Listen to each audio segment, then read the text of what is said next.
these students will go so far to try and change the world as to how they want it. But then every so often, these shocks happen.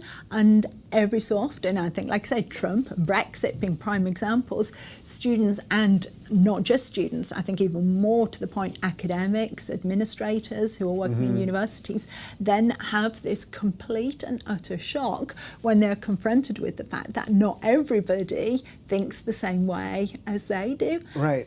And I think, as we've seen this past week, they just cannot handle that at all. Right. So, all right. So let's talk about some of the students that are protesting right now, because it's everyone knows that watches this show. I am absolutely for free speech. I am absolutely for free expression. I am absolutely for protest. All of those things, for sure. Where I would draw the line in this case is that you can't do anything illegal in your protest. So if you're blocking roadways and stopping ambulances from getting there, or even if you're just stopping someone from getting to work or going home or whatever else, you can't break the law. You can do it in public places, you can do it in a field, at your house, you can organize online petitions, et cetera, et cetera, et cetera.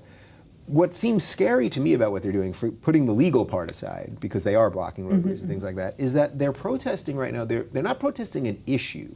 So they're not protesting a specific law that was passed that they might find unjust or unfair. They're protesting the results of an election that no one is contesting. Now, we can have a whole discussion about electoral college and popular vote, but that's not what they're protesting. They're protesting the results because they don't like them. But I think you would argue that is a very clear and direct result of everything that they've been taught so far.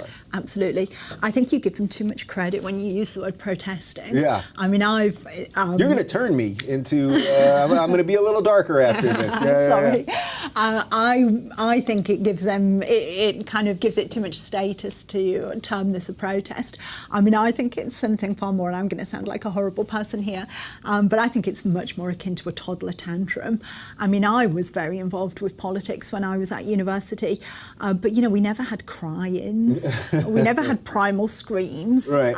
You know, and what you've got is this kind of outpouring of rage, and the thing that worries me as well, and the reason why I think it's not political and it's not protest, is it's being described in this very therapeutic language of grief and healing, and a kind of discussion about the need to share suicide hotline prevention numbers, and you're rewarded in a way for it, right? You're rewarded for your victimhood. Yeah. You know, the more you're damaged by this. Absolutely. I think politics generally has become so confused with this kind of virtue signalling.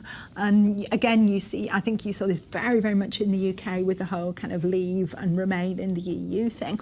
And this idea that your vote to remain in the EU, or I think in the US, you know, your vote for Hillary Clinton, kind of is much more than just a vote. It's much more than just a tick in the box, or you know, where you stand on a particular position.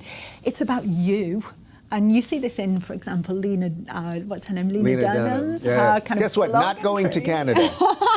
Damn. Yeah. The Canadians are all cheering. Yeah, they're happy.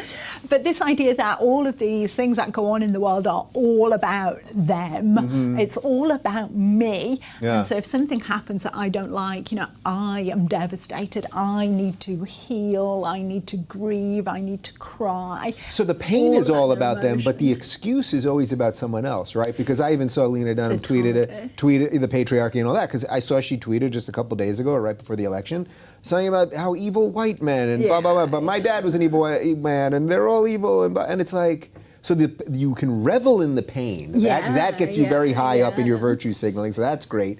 But the fault is never yours. No. It's always the white man. Well, I think that's absolutely system. true. Absolutely true. Really important point.